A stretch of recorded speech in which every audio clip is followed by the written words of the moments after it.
My name is Keith Beavers, and hi. Are you doing a video now? All right. Okay.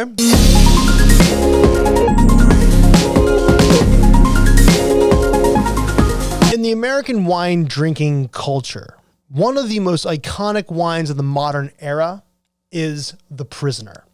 But what comes with The Prisoner is a very confusing story and a ride that takes the wine from a very small production to a very big production. And in doing so, things kind of change. So let's talk about the past, present, and potential future of The Prisoner, or let's Wine 101 The Prisoner. So to understand The Prisoner, we have to go back to 1995, where a young Californian by the name of Dave Phinney does a semester in Italy. So the semester is in Florence. He falls in love with wine and can't get it out of his head. He falls head over heels for it. He's over the moon. He needs to know more. He decides to stay in Italy and go into an immersion program and learn everything he can about wine.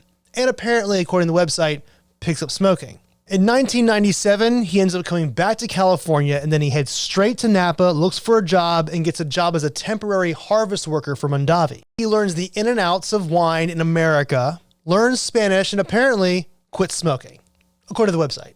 While working for Mondavi as a temporary harvest worker, he has this idea in his head.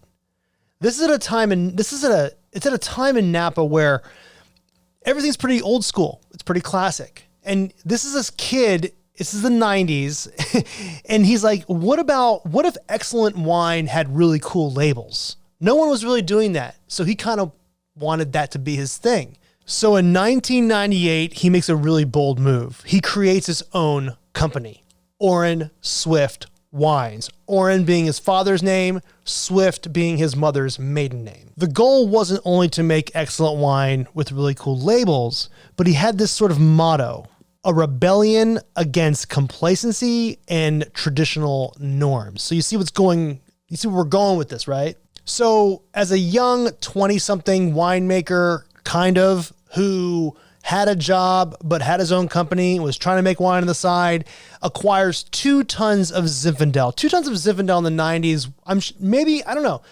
I don't think Zinfandel was that popular in the 90s. They had a little pop of an old vine trend, but I have a feeling that Zinfandel wasn't that expensive at the time, so it makes sense he would be able to acquire Zinfandel. So in 1998, he makes his first wine, all Zinfandel. This is the OG Prisoner. And according to Dave Phinney, it sucked. He only made 385 cases of it. He has a second go at it in 1999, and according to him, it turned out better. So the first wine he thought sucked. The second wine was a little bit better. Those were maybe all Zinfandel. Now in 2000, according to the website, he says, literally, I mixed a bunch of stuff together to make The Prisoner. Now I looked around, and it looks like it was a blend. So Zinfandel was the main variety, but there was also Syrah, Petite Sirah, Charbono, and Cabernet Sauvignon. So really, he kind of made not the first red blend, but the red blend category hadn't really blown up at this point, but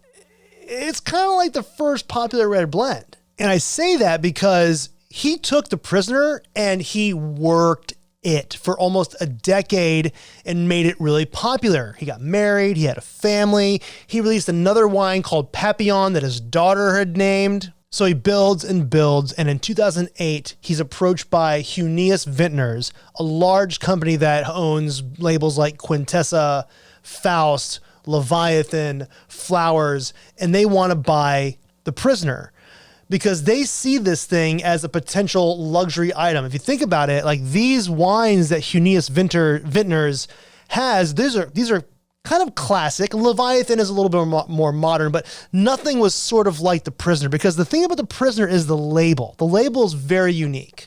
The label is inspired by a specific painting or drawing called Le Petit Prisonnier, which means the small prisoner. This is a series of art that was a visual protest of the War of Independence in the 19th century by a famous artist named Francisco Goya. So what he does is he creates this sort of etching-like prisoner that has the vibe of this particular series. And what's interesting about this is it keeps in line with this that rebellious nature, because there's an etching on this painting that says, "The custody is as barbaric as the crime." Whoa. So that's the vibe the prisoners always had, the rebellious nature. And Huneeus is like, I like that. I want that. So David Phinney sells The Prisoner to Huneeus Vintners in 2008 for, I think it was like $26 or $27 million.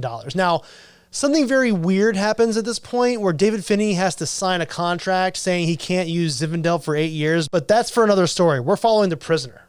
So Huneeus Vintners takes this wine called The Prisoner and creates a luxury product out of it. It's pretty successful, and I'm not really sure what the blend was at this point. I don't know if the blend is still the same. I don't know if he's using 100% Zinfandel. I'm not really sure, but they create a wine that's popular with American drinking culture for quite some time. And then in 2016, Huneeus Vintners sells The Prisoner to Constellation Brands for $285 million. A little step up there. And this is where the confusion, I think, lies, because David Phinney is so attached to the vibe of The Prisoner. When it sells to Constellation, I mean, even when Huneeus Vintners had it, it still had like the Phinney vibe because it was just The Prisoner.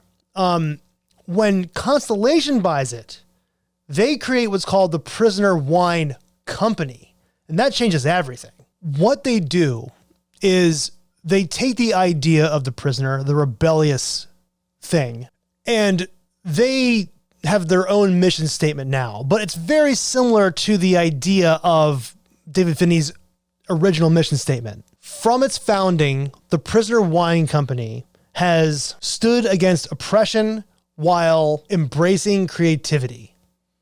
Okay. In addition to that, they create an entire line of wines that are in line. The aesthetic is kind of in line with The Prisoner. It's interesting. Like they took this really cool idea, this sort of small, kind of like rebellious thing, and they scaled it. Not only did they scale the wine they bought, but they turned it into a company and they created an entire line of wines around the aesthetic of The Prisoner. So back in the day when Huneeus Vintners had it, if you were on Route 29, you would see The Prisoner tasting room. It was pretty wild. There was this big chain in the parking lot. It was all black outer exterior. It was very kind of intense looking. They took that down and they tried to turn it into more of a luxury thing, sort of.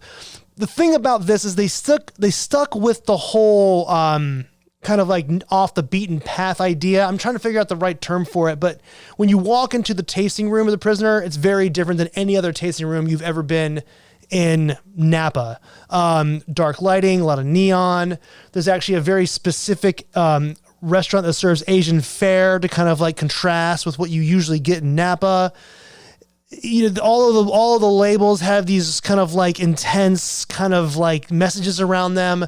So they try to take this idea of The Prisoner and turn it into a wider brand. And that's what The Prisoner is these days. If you go onto the Prisoner Wine Company website, they boast that they draw or source from over 100 vineyards across the region. At one time, it was 100% Zinfandel in the 90s. And at some point, it was a red blend with Charbono, Syrah, Cabernet Sauvignon, and all that. What The Prisoner is now, originally, it was just like basically like the OG red blend before wines like Apothic came online. But now it's just one wine and a line of wines. And I'm not really sure what the future of The Prisoner is. I think it's just amazing how something that sparked such fire and it was so intense. People were like, oh my God, who has The Prisoner? I want to get The Prisoner. Now it's a $50 bottle of wine. It's a red blend. It doesn't have a lot of complexity. It's sort of a one-note wine. There's nothing wrong with that. That's just the way it is. So that's sort of the clearing up of the complicated history of The Prisoner. The future of The Prisoner is kind of uncertain because Constellation Brands is purging a lot of their wines right now, a lot of their brands. And we don't know where The Prisoner is going to go. We don't know if The Prisoner is going to survive. Will it have another life? It's like its fourth life, I think, at this point. I'm not sure. But it was an American icon. Now it's an American curiosity, and I don't know what's going to happen with it. But that is how you wine 101 The Prisoner. Let's talk next week.